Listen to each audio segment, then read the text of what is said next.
भारत गौरव आचार्य श्री पुलक सागर जी गुरुदेव के प्रवचन और धार्मिक कार्यक्रम देखने एवं सुनने के लिए जिन शरणम मीडिया चैनल को अभी सब्सक्राइब करें और बेल आइकॉन पर क्लिक जरूर करें। ओम नमः सिद्धेभ्यः।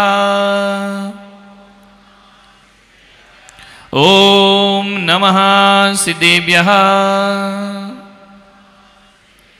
ओम नमः सिद्धेभ्यः।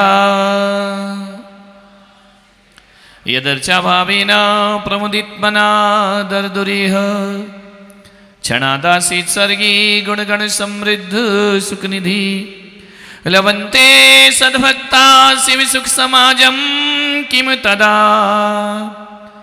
महावीर स्वामी नयन पथगामी भवतु मे। महावीर स्वामी नयन पथगामी भवतु मे।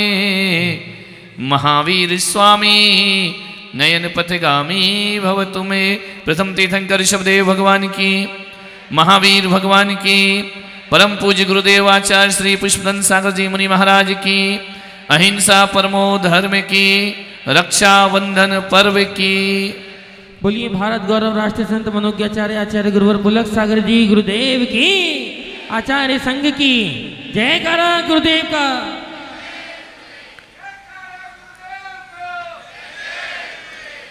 प्यारी प्यारी भव्य आत्माओं, त्योहारों का देश है हमारा। हमारा हिंदुस्तान है, यहां रोज त्योहार हुआ करते हैं। भारत है ये।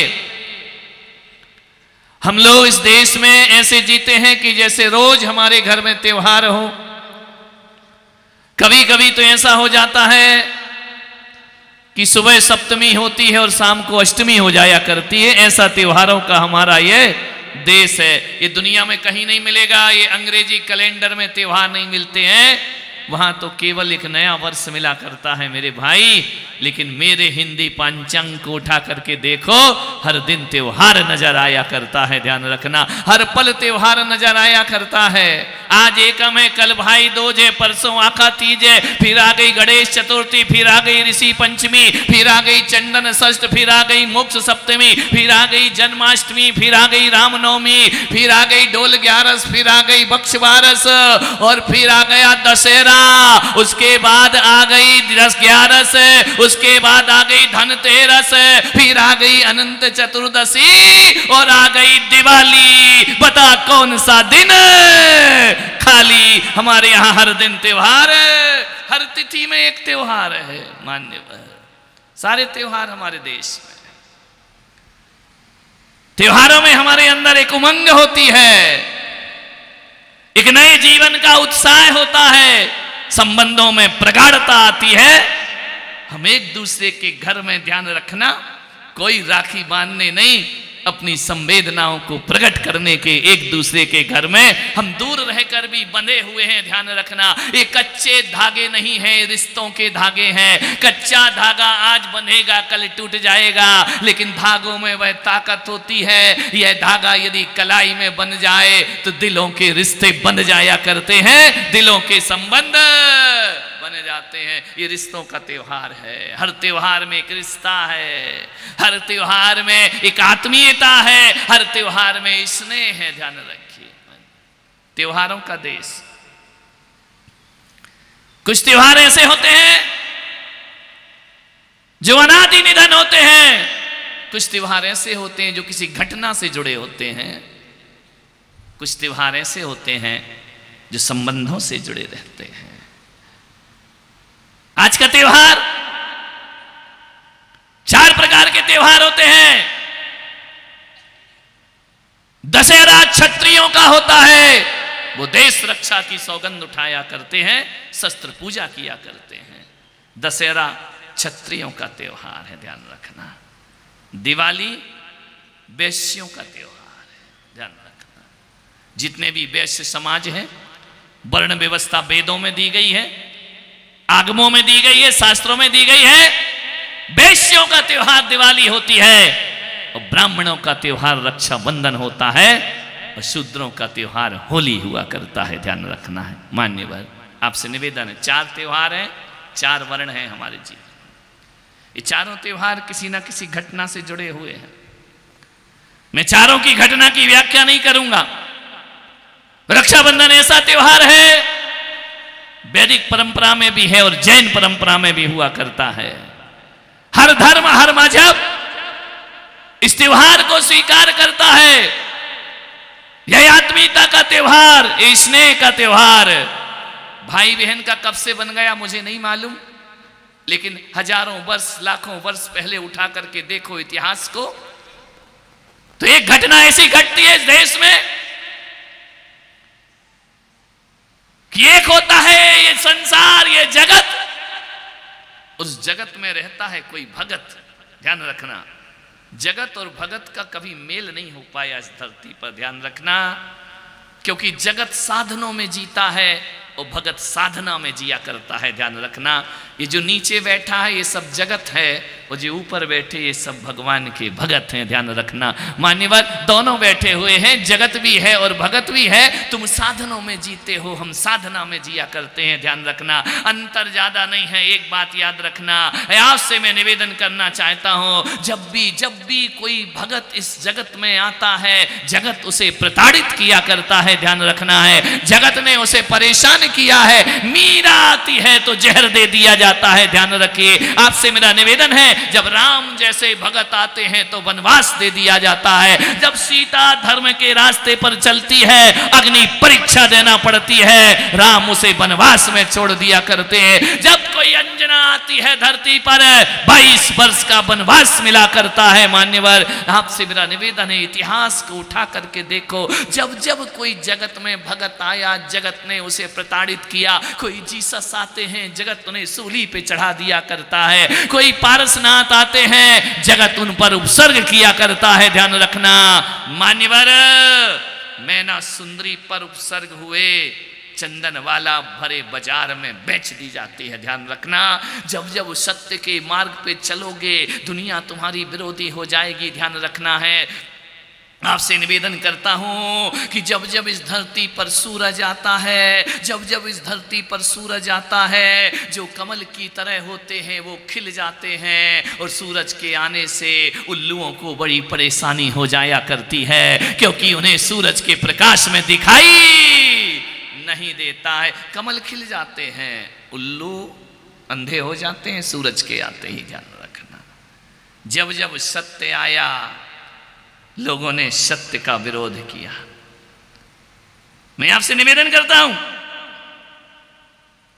कि सारी दुनिया झूठ की समर्थक है या सत्य की समर्थक है? मान्यवर सत्य सूली पे लटकता है, और जितने लोग खड़े खड़े देखते हैं ना, वे सत्य के समर्थक होते तो सत्य को कभी सूली नहीं मिलती। आदमी झूठ का समर्थक हुआ करता है, ध्यान रखिए। आदमी असत्य की कोटि में बैठा है, वो जब 1000 असत्य खड़े हों और एक सत्य आ जाए तो लोग उसे फांसी देने को तैयार हो जाया करते हैं। आपसे निवेदन है, जब भी कोई प्रतिभाशाली हस्ती इस धरती पर आई, तमाम मूर्ख उसके खिलाफ खड़े हो गए, ध्यान रखना। प्रतिभाओं के खिलाफ मूर्ख लोग खड़े हुआ करते हैं। कभी कभी मुझे भी लगता है, जब शांति से पूरा चतुर्मास चलता है और एक भी विरोधी नहीं लगता है, तो वशिष्ठ जी मुझे ऐसा लगता है कुछ गड़बड़ तो नहीं कर रहा हूं, ध्यान रखना है। 2-4 विरोधी तो होना ही चाहिए, विरोधी ना हो तो फिर मजा ही कैसा है जीने का। मान्यवर विरोध ना हो, बातें ना उठे, तो फिर चौमासी का क्या मजा है? ध्यान 2-4 तो होना चाहिए। निंदक ना हो तो अपन पवित्र कैसे होंगे? मान्यवर कबीर ने कहा, निंदक नीरे राखी आंगन कुटी छवाए, और बिन पानी साबुन बिना निर्मल करे सफाए। ध्यान रखना। आपसे कहता हूं कि 2-4 दुश्मन पाल के रखो अपनी जिंदगी में, मान्यवर, क्योंकि वो दुश्मन ही तुम्हें आगे बढ़ने का हौसला देंगे। मैं सोचता हूं कि ये जितना एडवर्टाइजमेंट हुआ, जितना अखबारों में हुआ, उससे लोग सभा में कम आते हैं। जिन्हें ये सब पसंद नहीं, वो विरोधी ज़्यादा आते हैं। वो देखते तो कि चलो यार देखो तो क्या तामझाम है, क्या चल रहा है, काय के पैसे बर्बाद हो रहे, क्या हो रहा, क्या चल रहा। कुछ खुरापाती समाज में होते हैं, उदयपुर में तो मुझे पिछली बार भी नहीं दिखा और इस बार भी नहीं दिख रहा है, लेकिन कई शहरों में जाओ तो 2-4 खुरापाती होते हैं। मान्यवर वो 2-4 खुरापाती ना हो तो सभा संचालित नहीं होती है, क्योंकि मेरी सभा में अक्सर मुझे मेरा ये तामझाम देखने आते हैं और बैठने प्रवचन बैठ के सुन जाएं। तो अभी देखने आए थे, कल प्रवचन सुनने को आने का अपने आप उनकी भीड़ लग जाया करती है। ध्यान रखना मान्यवर, ये दुनिया है, या फूल भी हैं और कांटे भी हैं, अच्छे भी लोग हैं और बुरे भी लोग हैं। मेरे भाई आपसे निवेदन करता हूं, मालूम है जब मैं दीक्षा ले रहा था तो मेरे गुरु ने मुझसे पूछा, मैं ग्वालियर में था, मेरी दीक्षा ग्वालियर में हुई, मुनि दीक्षा कानपुर में हुई, पहली दीक्षा एलग दीक्षा मुझे ग्वालियर में दी गई। कल सुबह मेरी दीक्षा होना है, सांझ के समय मैं और गुरुजी दोनों साथ बैठे। मैं अक्सर गुरुजी के कमरे में सोता था, ब्रह्मचारी था, मैंने कभी गुरुजी के दूर नहीं सोया।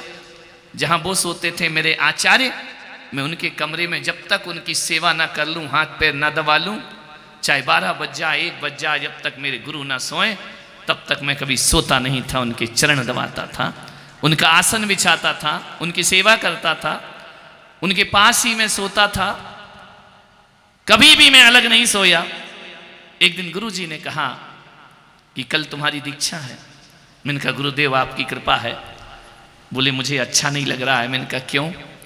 बोले कल से मेरे कमरे में कौन सोएगा, मेरा आसन कौन बिछाएगा? मैंने कहा मैं मुनि बनकर करूँगा। बोले नहीं, मुनि की अपनी मर्यादा होती है, ब्रह्मचारी की अपनी मर्यादा होती है। कल से तुम्हें अलग बैठना पड़ेगा, नीचे के कक्ष में बैठना पड़ेगा, साधुओं के साथ बैठना पड़ेगा, मेरे साथ नहीं बैठ पाओगे तुम। मैंने कहा गुरुजी हमेशा जीवन में पास रहूं या दूर, आपके चरणों में मेरे चित्त हमेशा निवास करते रहेगा। ध्यान रखिए। मेरे गुरु आचार्य पुष्पदन सागर जी ने कहा कि एक बात पूछूं। मैंने कहा आदेश करें गुरुदेव। उन्होंने कहा कल तुम्हारी दीक्षा हो रही है, तुमको कैसा लग रहा है? मैंने कहा महाराज मुझे ऐसा लग रहा है जैसे सूरज की गर्मी से तपते हुए तन को शीतल चंदन की छाया प्राप्त होने जा रही है, मेरा सौभाग्य जागृत होने जा रहा है। बोले तुम्हें मालूम है तुम मेरे से दीक्षा लोगे, मेरे पास ज्यादा नहीं रहोगे, मेरी आज्ञा से तुम्हें विहार करना पड़ेगा। मैंने कहा मैं आपके चरणों में ही रहूंगा, कहीं नहीं जाऊंगा। नए नए में सब ऐसे ही बोलते, मैं भी ऐसे ही बोलता था, लेकिन जैसे ही बड़े हो गए गुरुजी ने सिखा दिया, गुरुजी ने खुद कह दिया कि बेटा अब तुम यहां से निकलो, जाओ विहार करो। मेरी मुनि दीक्षा का 1 महीने हुआ नहीं, गुरुजी ने मेरा अलग विहार करा दिया था। मैंने कहा महाराज अपने साथ क्यों नहीं रखते हो? बोले कोई भी कुम्हार घड़े अपने लिए नहीं बनाता, वो जगत के लिए बनाया करता है। ध्यान रखना, मैंने तुम्हारा सृजन किया है, अपने लिए थोड़ी किया है। मैंने तुम्हें गढ़ दिया है, मैंने तुम्हें बना दिया है, जाओ जगत की प्यास बुझाओ। मैं फरीदाबाद पहुंचा विहार करके पहली बार संघ से पृथक। हम उस समय 20-22 साल के छोटे से बच्चे थे। फरीदाबाद की समाज ने गुरुजी से कहा कि महाराज ये छोटे छोटे से छोकरे तुमने महाराज बना दिए, ये क्या समाज को संभालेंगे, ये क्या समाज में धर्म प्रभाव न करेंगे, इन्हें कुछ दिन अपने साथ रखो, इन्हें परिपक्व करो। मेरे गुरुजी के वो शब्द मुझे याद है। उन्होंने फरीदाबाद की समाज से कहा कि मैं कुम्हार हूं, मैंने घड़े बना दिए हैं, तुम्हारे बाजार में भेज दिए हैं, और एक बात याद रखना, मेरे घड़ों को ठोक बजा के देखना, यदि सही निकले तो तुम रखना, फूटे हों तो मेरे घड़े मुझे वापस कर देना। ध्यान रखिए मेरे घड़े ऐसे नहीं हैं जो फूटे हों। जाओ मेरे इन छोटे छोटे घड़ों से शीतल जल की प्राप्ति करो, तुम भी तृप्त हो जाओ और समाज को भी तृप्त करो। गुरुदेव ने हमें कहा, उन्होंने कहा कि बेटा तुम समाज में कैसे जियोगे? अब तुम्हारा व्यक्तिगत जीवन खत्म हो गया। दीक्षा लेने के बाद तुम प्राइवेट प्रॉपर्टी नहीं रहे, तुम पब्लिक प्रॉपर्टी हो गए हो। अब सारा जहान तुम्हारा है। तुम एक घर छोड़ोगे, 1000 घर अब तुम्हारे हो गए। एक माँ बाप छोड़ोगे, पूरी समाज माँ बाप बन करके खड़ी हो जाएगी। अब इस समाज के बीच रहना है तो कैसे रहोगे? मुझे उसका उत्तर दो। मैंने कहा गुरुदेव आप मुझे सिखाएं, मैं आपका शिष्य हूं, मैं नहीं जानता कि मुझे कैसे रहना है। उन्होंने जो उदाहरण मुझे उस समय दिया था वो आज तक मेरी जिंदगी में याद है। उन्होंने कहा बेटा कभी तूने क्रिकेट खेला है? मैंने कहा खेला है। तो बोले जो बैट्समैन होता है वो अकेला होता है, वो 12 फील्डर जो होते हैं उसे आउट करने के लिए खड़े रहते हैं, ध्यान रखना है। उस मैदान में चाहे कोई भी हो, विकेट कीपर हो, एम्पायर हो, वो तैयार है इशारा करने को। दूर दूर जो फील्डिंग जमी है, एक बात याद रखना बेटा, जिसके हाथ में बॉल जाएगी वही तुम्हें आउट करने को तैयार खड़ा है। ये संसार है, ये दुनिया है, जहां जाएगी गेंद वो चाहेगा इसे आउट कर दूं। मेरे शिष्य हो, जाओ और 1000 जो फील्डर खड़े हैं, 12 फील्डर, उनके बीच जाकर रन बना के नहीं, शतक बना के आना तो मेरे शिष्य का तुम्हें दर्जा। विरोधियों के बीच रन बनाना है। और तुम्हारे समर्थक में जो हैं वो बाहर स्टेडियम में बैठे ताली बजाएंगे, समर्थक एक भी आसपास नहीं होगा। क्रिकेट के मैदान में देखना, जितने लोग खड़े हैं वो सब आउट करने के लिए खड़े हैं, ध्यान रखना। ये संत की साधना है, हर कोई तुम्हें आउट करेगा। होशियार होकर रन बनाना, ऐसे रन बनाना कि लोग मुझे आकर कहें कि देखो गुरुदेव आपके शिष्यों ने धर्म का झंडा गाड़ दिया है, ध्यान रखना है मान्यवर। ये जिंदगी है, हर कोई आउट करेगा, ध्यान रखना। जो भी है वो सोचेगा आउट करो, चाहे समाज के कार्य हो, संत सेवा हो, हर कोई टांग खिंचाई की सभा कुछ नहीं करता है। पाप में सब समाज एक हो जाती है, धर्म में समाज अलग अलग हो जाया करती है। ये मानवीय स्वभाव है मान्यवर, हर कोई आउट करेगा। तो मैंने कहा गुरुदेव होशियार खिलाड़ी बनूंगा और 1-2 रन नहीं, चौके छक्के लगाकर लौटूंगा, ध्यान रखना मान्यवर। 17 साल तो यहाँ आए हो गए, 17 साल बाद आया हूँ, 30 साल मुझे इस फील्ड में हो गए। ये मेरा सौभाग्य समझूं या मेरी किस्मत समझूं, और किसी का तो मुझे नहीं मालूम, मैं किसी पे बोल भी नहीं सकता हूँ। लेकिन इस 30 साल में एक भी शिकायत किसी समाज ने मेरे गुरु से मेरी जाकर के नहीं की है, ध्यान रखना। मैं समझता हूँ यही मेरी सफलता है, यही मेरी गुरु भक्ति है। और जहां जहां के लोग मेरे गुरुजी के पास जाते हैं कि चातुर्मास दे दो, और वो कहते हैं यदि पुलक सागर को ले जा रहे हो जाओ, सोचने की जरूरत नहीं, धर्म की गंगा बहेगी तुम्हारे यहां जाकर के। उन्हें इतना विश्वास है, ये विश्वास अर्जित करना पड़ता है मान्य। सच के पीछे 1000 दुश्मन है मान्यवर। सुरक्षा कांच की करना पड़ती है या हीरे की? बोलिए, हीरे की करना पड़ती है ना। लाख सोना बन जाओ, लाख सोना बन जाओ, मगर ये याद रखना हर खरीदार परखता जरूर है, ध्यान रखिए। बिना परखे कोई सोना नहीं लेता। और ये हजारों की जो भीड़ आ रही ना, ऐसे नहीं आ रही है। 17 साल से तुम भी मुझे परख रहे मेरे भाई। जब तुम्हें लगा कि सही है तो ये महफिल सजाई जाती है, ध्यान रखना। आपसे निवेदन है, एक सच्चा भगत जगत की परवाह नहीं करता है। दुर्जन यदि दुर्जनता नहीं छोड़ता है तो सज्जन को अपनी सज्जनता नहीं छोड़ना चाहिए मेरे भाई। यदि जिस दिन सज्जन सज्जनता छोड़ देगा, दुर्जनों का राज हो जाएगा इस धरती पर, ध्यान रखना है। सज्जन, एक बात आपसे निवेदन कहता हूं, ये कुछ करो या ना करो, अपने जीवन में गलत को गलत कहने की ताकत जरूर पैदा करो, ध्यान रखना है। गलत को गलत करिए, जो गलत है उसका पुरजोर विरोध करिए।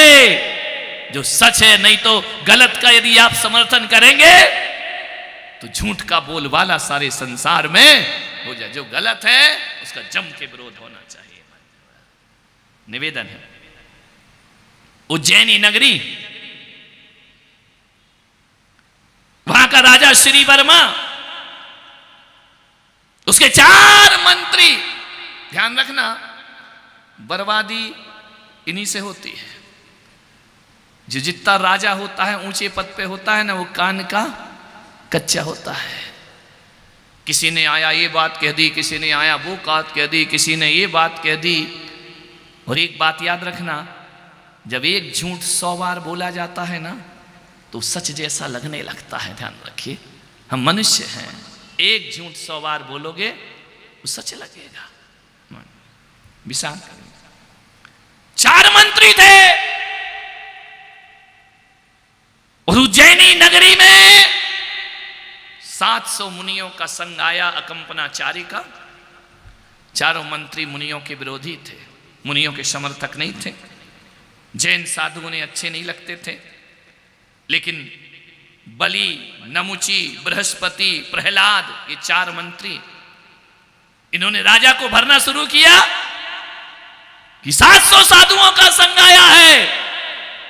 राजा ने कहा आया है श्री वर्मा, जिन भक्त था उसने घोषणा कर दी कि जाओ पूरा राजधानी उन संतों का सत्कार करे, सम्मान करे, बहुमान करे। हमारा समाज वो समाज है जो सम्राटों के सिंहासन नहीं, संतों के चरणों की पूजा किया करते हैं, माथा झुकाया करते हैं। राजा ने आदेश किया सभी चलो दर्शन के लिए, सभी चलो वंदना के लिए। 4 मंत्री को भी लेकर के गए। मंत्रियों के अंदर विद्वेष था, मंत्रियों के अंदर द्वेष था, मंत्रियों के अंदर धर्म से कोई परवाह नहीं थी। उन्होंने कहा ये 700 लोग, जाकर के प्रणाम किया राजा ने, मंत्रियों ने भी प्रणाम किया। अकंपनाचार्य ने कहा आज अशुभ तारा टूटा है। 700 साधुओं को कहा कि मौन रहना, कोई भी मंत्रियों से विवाद नहीं करना, क्योंकि जिस हमारे पास सत्य है और उसके पास सत्ता है, वो जिसके पास सत्ता होती है उसके पास ताकत हुआ करती है। ध्यान रखिए, अपने धर्म की रक्षा करना है, अपने धर्म को बचाना है। एक भी साधु, एक आचार्य की आज्ञा है, कोई मुंह नहीं खोलेगा। चारों मंत्री पहुंचे, वाद विवाद किया साधुओं से, साधु मौन। उन मंत्रियों ने कहा महाराज इन गुरु के चेले हो आप, जिनके मुंह में जुबान नहीं है। अरे ये मूर्ख हैं, धूर्त हैं, इनके तन पे कपड़े नहीं है, कोई सत्यवादी नहीं है, इनको कुछ नहीं आता है, जानवरों की तरह अशब्द होकर घूमा करते हैं। मंत्री श्री वर्मा ने कहा जवान को लगाम दो, जैन संत है, जैन संत केवल नंगा नहीं घूमा करता है। ध्यान रखना, जैन संत बिना कपड़े के नहीं घूमता है। जैन संत के पास उसका आचरण, तपश्चर्या और उसके अंदर उसके संस्कार हुआ करते। जैन संत वो है। मैं मध्य प्रदेश में था, इंदौर में मेरा चतुर्मास था।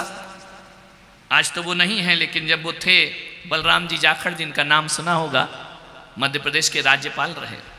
वो मेरी सभा में राज्यपाल महोदय पधारे, महामहिम। मैंने कहा कि महामहिम 2 शब्द बोलिए। उन्होंने इतने प्यारे शब्द बोले।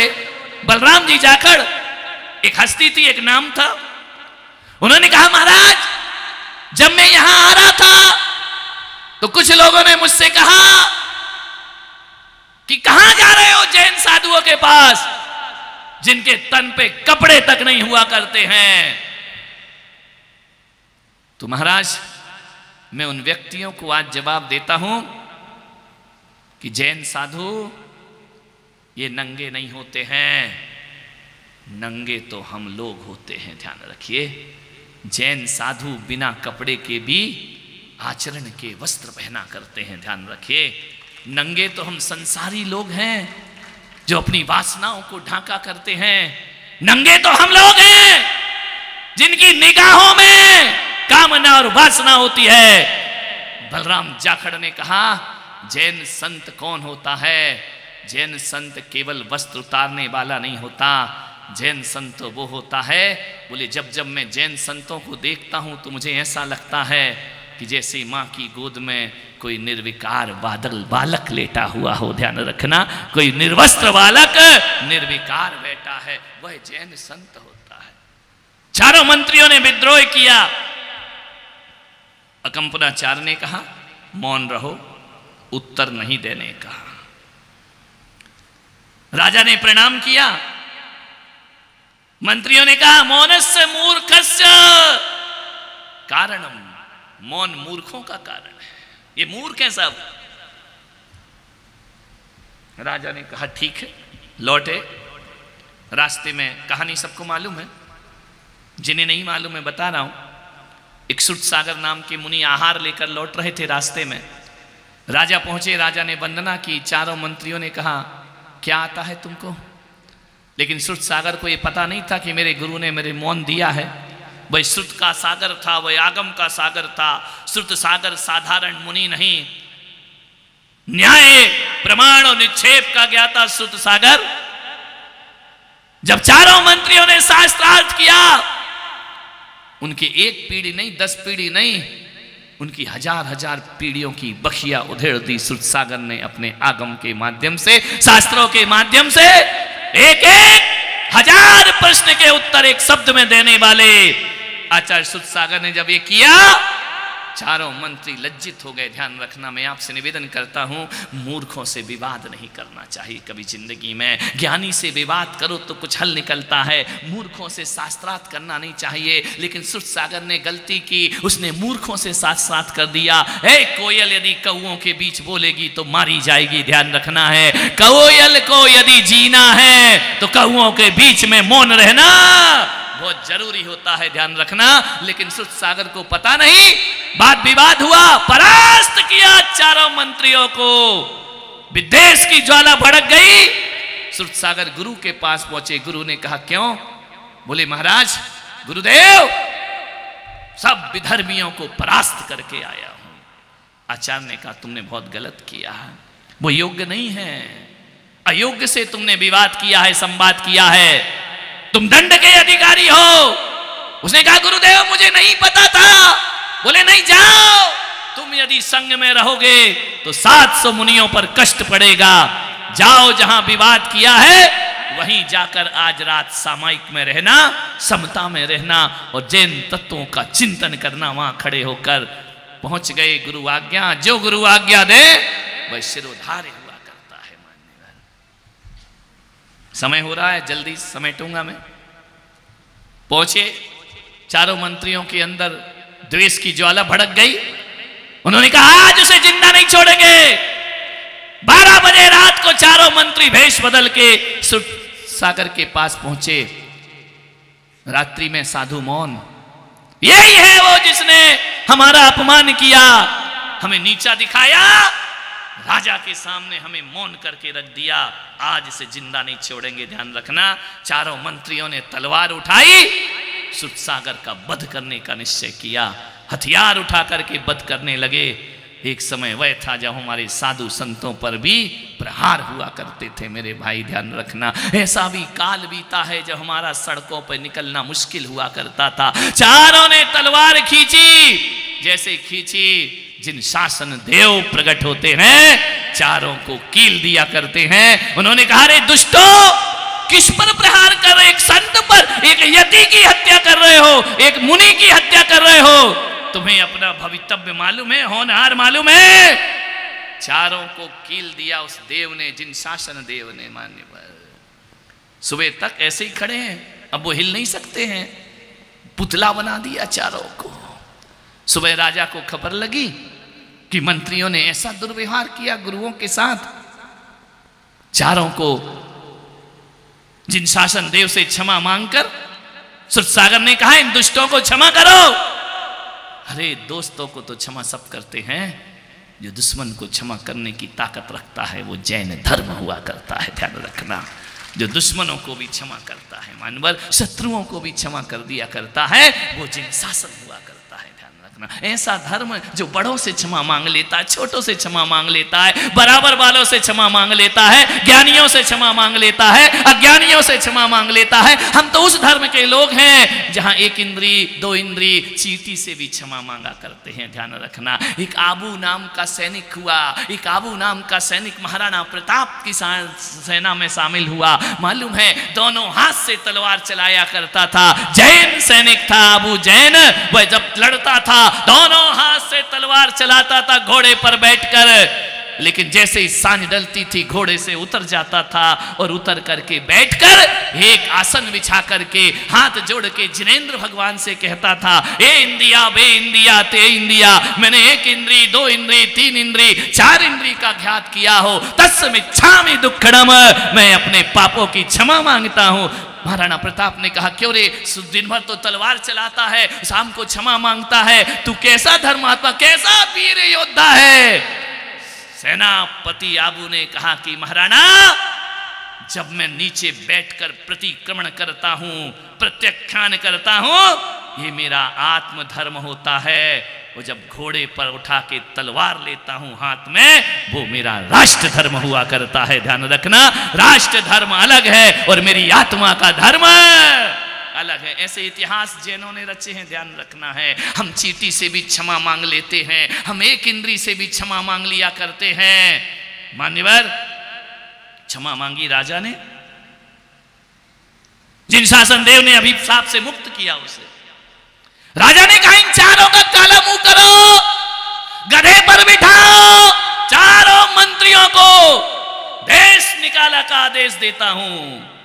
चारों मंत्रियों को निकाल दिया। अब दुष्टों के साथ कितना भी दंड दो, दुष्ट दुष्टता नहीं छोड़ता। सांप को कितना भी दूध पिला लो, जब भी फण उठाएगा जहर ही उगलने का काम किया करता है। ध्यान रखना है। उज्जैन में से चले हस्तिनापुर पहुंच गए। एक राजा था पद्म, इन्होंने उनकी शरण ले ली, शरणागति में चले गए। राजा को प्रलोभन दिया। पद्म राजा का एक शत्रु था जो उन्हें परास्त करता था, हस्तिनापुर नरेश। उन्होंने मंत्रियों ने कहा कि महाराज, हम तुम्हारे शत्रु को बांध कर लाएंगे, तुम हमें अपना मंत्री बनाओ। साम दाम दंड भेद में निपुण थे वो चारों मंत्री। राजा सिंहरथ को बांध करके पद्म राजा के चरणों में डाल दिया। छल से, बल से पद्म राजा ने कहा कि मैं तुम्हें वरदान देता हूं। ध्यान रखना है, पहले के लोग वरदान देते थे। चारों मंत्रियों ने कहा कि वरदान अभी नहीं चाहिए, उधार रखो। मान्यवर, किसी को वरदान देना ना तो ये भूल मत करना। एक तो तुम देते ही नहीं हो, पहली बात तो वो कभी देने का धोखे से मौका मिल जाए तो ध्यान रखना, तुरंत ले दे के निपटा देना। क्योंकि कभी दशरथ ने वरदान उधार रखे थे, कैकेयी के तो राम को वनवास हुआ करता है। ध्यान रखना, पद्म राजा ने भी उधार रख लिए। मंत्रियों ने कहा जब वक्त आएगा तब देखेंगे, अभी हमें वरदान नहीं चाहिए, अपने राज्य का हमें मंत्री बनाइए। जैसे ही मंत्री बनाया, संयोग ऐसा बना कि उज्जैन से बिहार करके 700 मुनिराज हस्तिनापुर पहुंच जाते। मंत्रियों ने देखा आ गए हमारे शत्रु। पद्म राजा से कहा हमें वरदान दीजिए, हमारे उधार जो पड़े हैं तुम्हारे पास। पद्म राजा ने कहा हम इक्ष्वाकु वंश के लोग हैं, हम ऋषभदेव के वंश के लोग हैं, हम राम के वंश के लोग हैं। रघुकुल रीत सदा चले आई, प्राण जाए पर साथ मैं तुम्हें वरदान देता हूं। मालूम है राजा बलि, मंत्री बलि ने क्या मांगा कि 7 दिन हम राजा रहेंगे, तुम प्रजा रहोगे। 7 दिन को हमें सत्ता चाहिए। ध्यान रखना, 7 दिन की सत्ता, 7 दिन की सत्ता हमें दे दीजिए। राजा पद्म ने कहा ठीक है, 7 दिन बाद तो मैं राजा हुई। बलि राजा बन गया। 700 मुनियों से बदला लेना है। विद्वेष की चिंगारी भड़की है, प्रतिशोध। ध्यान रखना, दुनिया में सबसे खराब यदि कुछ है तो प्रतिशोध सबसे खराब होता है। महावीर कहते हैं क्षमा के जल से प्रतिशोध की अग्नि को बुझा देना चाहिए, वरना ना जाने कितने जन्म हमारे एक दूसरे की मार काट में व्यतीत होते हैं। मान्य प्रतिशोध लिया। 700 मुनियों के ध्यान में बैठे थे, पूरे खाई खोद दी चारों तरफ, अभी दृश्य देखा होगा। उस पर आग जला दी। 700 मुनियों के चारों तरफ आग जल रही, धधकते हुए मांस के लोथड़े फेंक दिए। हिंसा का तांडव होने लगा। इतना धुआं कि गले रुंध गए 700 मुनियों के। 1 दिन नहीं, 2 दिन नहीं, 7 दिन तक उपसर्ग चलते रहा। 700 मुनियों के प्राण निकलने का समय आ गया। कोई मूर्छित होकर गिर रहे हैं, आहार चर्या पे नहीं उठते हैं। चारों तरफ अग्नि की बाढ़ लगी है, राजा पद्म घबरा रहा है, ये क्या हो रहा है, मैंने क्या वरदान दे दिए। धुआं ही धुआं, मांस पशु, जीवित पशु डाले जा रहे हैं। बहुत अहिंसा अहिंसा करते हो हे जैन मुनियों, देखो हिंसा क्या होती है। शराब फेंकी जा रही उन पर, पत्थर फेंके जा रहे उन पर। 700 मुनिराज अपनी साधना में लीन, रुंध गए गले, आंखों में धुआं, मूर्छित हो गए। ध्यान रखना 7 दिन तक राजा पद्म कुछ नहीं कर सका।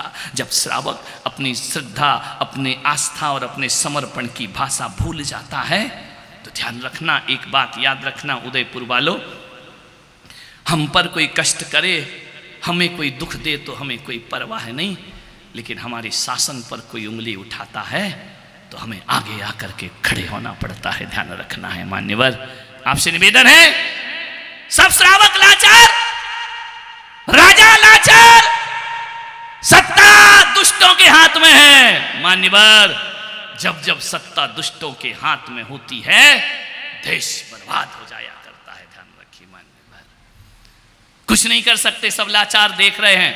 हाय तौबा मची है, कोई रक्षक दिखाई नहीं देता है। बहनों ने कहा कि हम अपने भाई को बलिदान कर देंगे। एक काम करो मेरे भाई, जाकर उन 700 मुनिराजों की रक्षा करो। ध्यान रखना है, पतियों से कहा छत्राणियों ने कि जाओ उनकी रक्षा करो। ये कायरता का रूप लेकर घर में मत बैठो, हम विधवा होना स्वीकार कर लेंगे, लेकिन हमारे गुरुओं पर इतना कष्ट पड़े ये हम बर्दाश्त नहीं कर सकते हैं। पूरा गांव उमड़ पड़ता है रक्षा के लिए, लेकिन सत्ता होती है, आदेश हो जाता है एक एक की हत्या कर दी जाए, कोई भी आगे बढ़ने की कोशिश ना करे, लाचार खड़े हैं सब। तब एक विष्णु कुमार मुनि महाराज एक पर्वत पे तप करते हैं, एक तारा टूटता है रात को 12 बजे। विष्णु कुमार ने कहा कि ये तारा टूटने का मतलब है कहीं ना कहीं जिन शासन पे कष्ट हो रहा है, कहीं ना कहीं कुछ दिक्कत है। अपनी रिद्धियों से एक छिल्लक उन्हें संदेश देते हैं, हस्तिनापुर में 700 मुनियों पर घोर उपसर्ग हो रहा है, घोर अत्याचार हो रहा है, घोर उनके साथ कष्ट हो रहा है। आप रिद्धि से संपन्न है मुनिराज, आपके पास बल है, शक्तियां हैं, आध्यात्मिक ताकतें हैं, जाओ मुनिराज उठो। जब श्रावक धर्म भूल जाए तो मुनियों को अपना धर्म याद करना पड़ता है। गए मुनिराज विष्णु कुमार, आज के दिन मालूम है बटुक ब्रह्मचारी बनकर के, क्योंकि वो जैन धर्म का विद्रोही था राजा। बटुक ब्रह्मचारी, छोटे से ब्रह्मचारी बने, 2 फीट की हाइट रही होगी, पूरे गांव में चर्चा हो गई, इतना छोटा ब्रह्मचारी, इतना छोटा ब्रह्मचारी, बटुक ब्रह्मचारी आया है। पहुंचा यज्ञशाला में, जाकर के बलि से कहा, बलि ने कहा ब्रह्मचारी, त्यागी, सन्यासी, तुम्हारा स्वागत है, आओ इस यज्ञ में शामिल हो जाओ। उस छोटे से ब्रह्मचारी ने देखा आहुतियां दी जा रही हैं उस यज्ञ में, मुनियों की मृत्यु के षड्यंत्र रचा जा रहा है। उसने कहा कि राजन, इस यज्ञ में विप्र को तुम क्या दोगे, हम ब्राह्मणों को क्या दोगे तुम? राजा ने कहा जो मांगो वह तुम्हारे हवाले करते हैं, आदेश करो ब्राह्मण देवता। बोले वचन दो। बलि ने कहा वचन दे दो, अभी तुम राजा हो, पद्म राजा नहीं है, अभी तुम हो। बलि ने कहा वचन देता हूं। बोले मेरे रहने के लिए स्थान प्रदान करोगे मुझे? अरे राजा बलि ने कहा पागल हो गए, 2 फीट का आदमी, 2 फीट का ब्रह्मचारी रहने की जगह मांग रहा है। बोले हाँ वचन दे मुझे। ध्यान रखना, वचन से ही काटे जाते हैं। जैसे वचन उसने राजा पद्म से लिए, वही वचन ब्राह्मण ने ले लिए, विप्र ब्राह्मण। बोले मुझे वचन दो। बोले वचन दिए। बोले संकल्प करो। बोले संकल्प किया। क्या चाहिए ब्राह्मण देवता तुमको? बोले मुझे रहने के लिए स्थान चाहिए, मुझे ज्यादा नहीं, थोड़ा सा स्थान। उसने कहा मांगो। बोले मुझे 3 पग जमीन चाहिए। हंसा बड़ी जोर से बलि। बोले पागल हो गए, इतने से तो हो 3 पग जमीन, 3000 पग जमीन ले लो, सब मेरा है 7 दिन में। क्या समझते हो आप? बलि राजा है ये, मांगो और मांगो। उसने कहा नहीं राजा बलि, मुझे 3 पग जमीन चाहिए, उससे ज्यादा जमीन नहीं चाहिए। तो क्या कि दिए तुम्हें 3 पग जमीन, तो बोले मैं नापना शुरू करूं?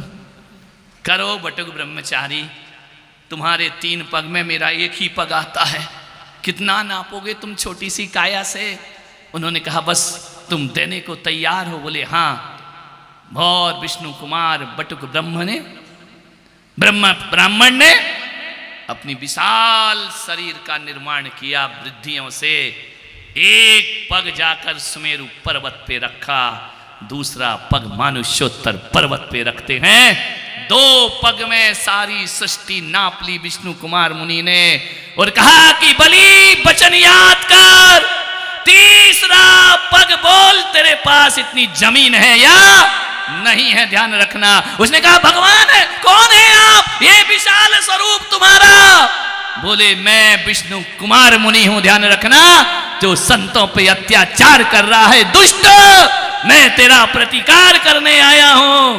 शर्माना चाहिए तुमको ऐसा नीच कृत्य करते हुए। बोले भगवान आप कौन है? बोले वो कौन मत पूछ, बोल 3रा पग कहां रखूं?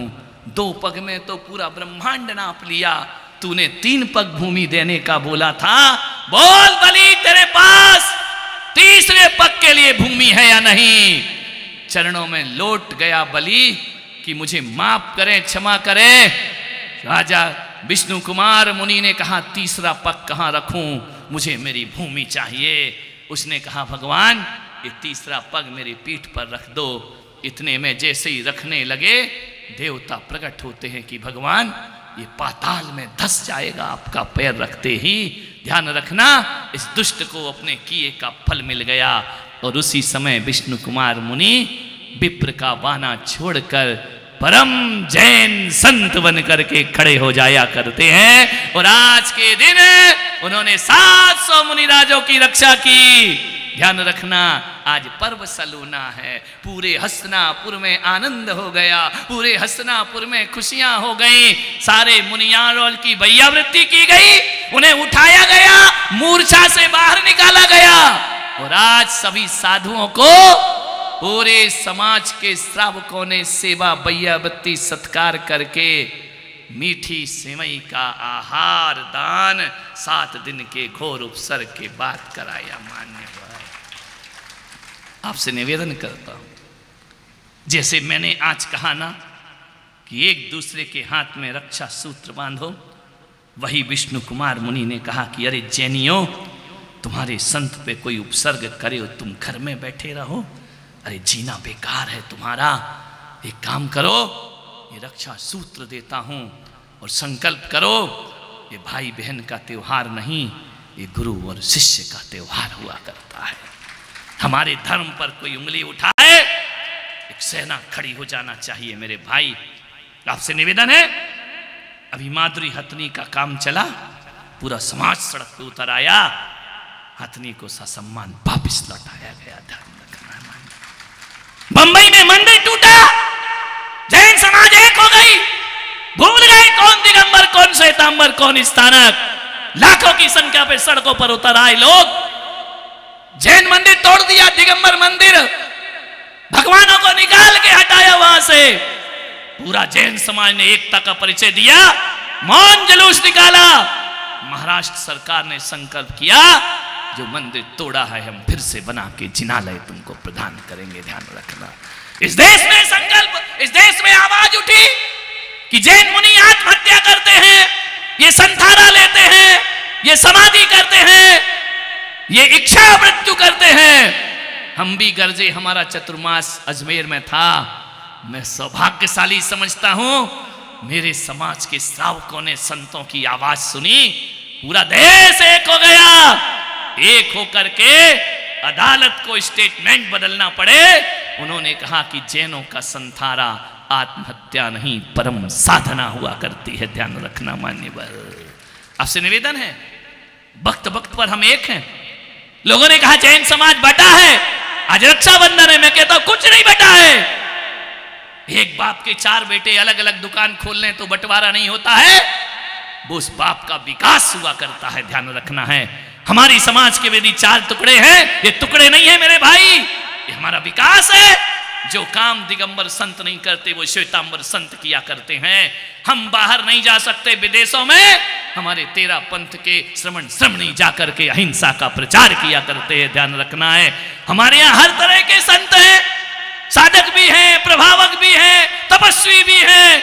वह जिन शासन हुआ करता है मान्यवर, हम राष्ट्रपति भवन में नहीं जा सकते, हम प्रधानमंत्री से मिलने नहीं जा सकते हैं। जब हम नहीं जा सकते हैं तो हमारा मूर्ति पूजक साधु जाकर के उनसे वार्तालाप किया करता है, ध्यान रखिए मान्यवर। निवेदन है आपसे, कोई बटा हुआ समाज नहीं है, हमारा समाज एक था, एक है और हमेशा एक रहेगा।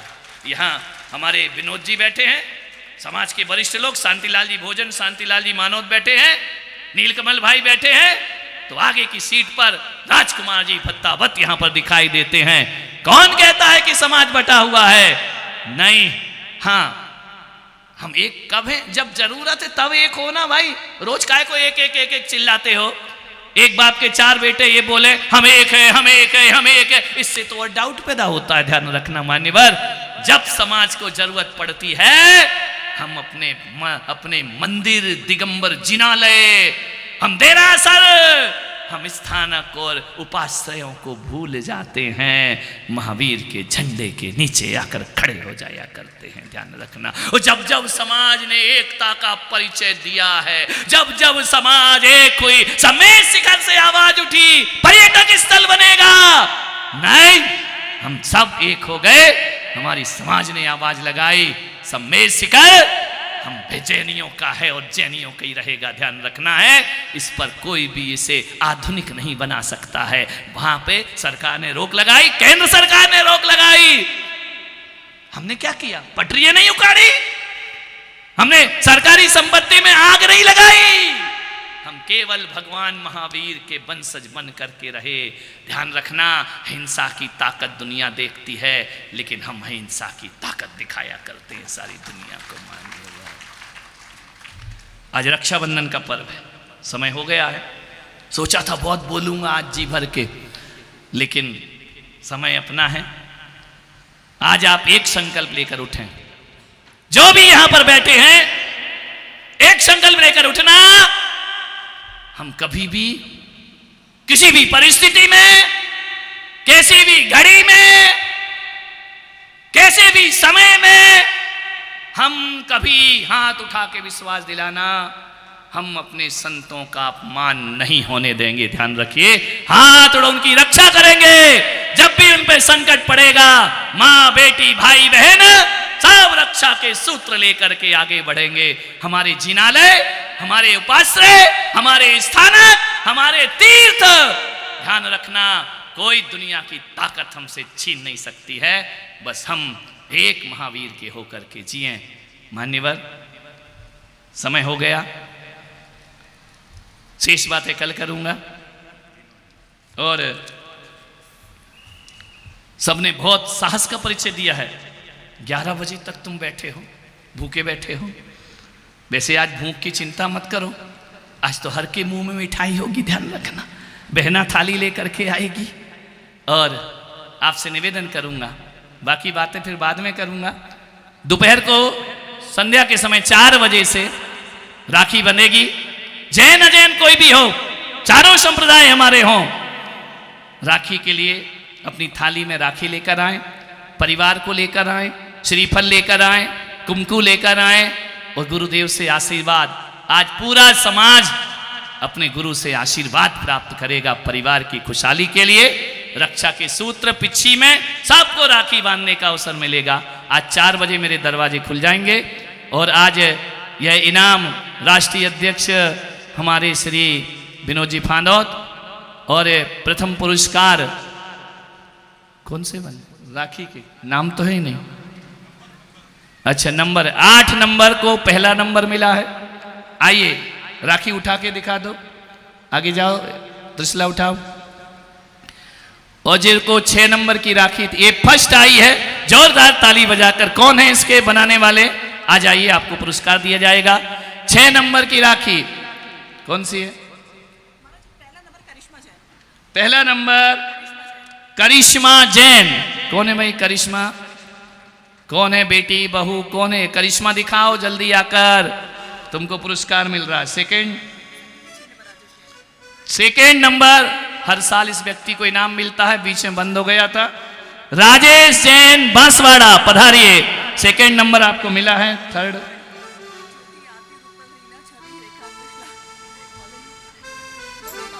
ज्योति आरती रूपी त्रिशला छवि रेखा। किसने किसको देखा? आइए फटाफट। तीसरे नंबर पर उनको पुरस्कार दिया जा रहा है। आइए पुरस्कार फांदोत परिवार आ जाए और इनको पुरस्कार प्रदान करे। गेंदालाल जी फांदोत, पुष्पा देवी जी, अर्चेश ढोलू और सीमा जिकिसा और कौन बैठा यहाँ? पूरा गेंदालाल परिवार से जो भी हो आइए। कल सुबह 8:30 बजे प्रवचन होगा। 5-6 दिन का और है। कल आपको फॉर्म भरना है। पर्यूषण पर्व की तैयारियां चल रही हैं। श्रीमान गौतम जी दत्त को मैं आशीर्वाद देता हूं, सहकारिता मंत्री राजस्थान सरकार। प्रसन्न जी खमेसरा को आशीर्वाद प्रदान करता हूं। पूर्व पुलिस कमिश्नर श्री सुरेश जी खटीक साहब को भी मैं आशीर्वाद देता हूं। दिलीप जी सुराना प्रमुख समाज सेवी, उनको भी मैं बहुत बहुत आशीर्वाद प्रदान करता हूं। डॉक्टर मुकेश जी बड़जात्या जो मेरे 17 साल से मेरे पर्सनल डॉक्टर हैं, मैं उन्हें आशीर्वाद देता हूं। फैमिली तो नहीं कह सकता हूं, लेकिन हाँ फैमिली समझो, पूरे संघ का इलाज उनके निर्देशन में होता है। आशीर्वाद प्रदान।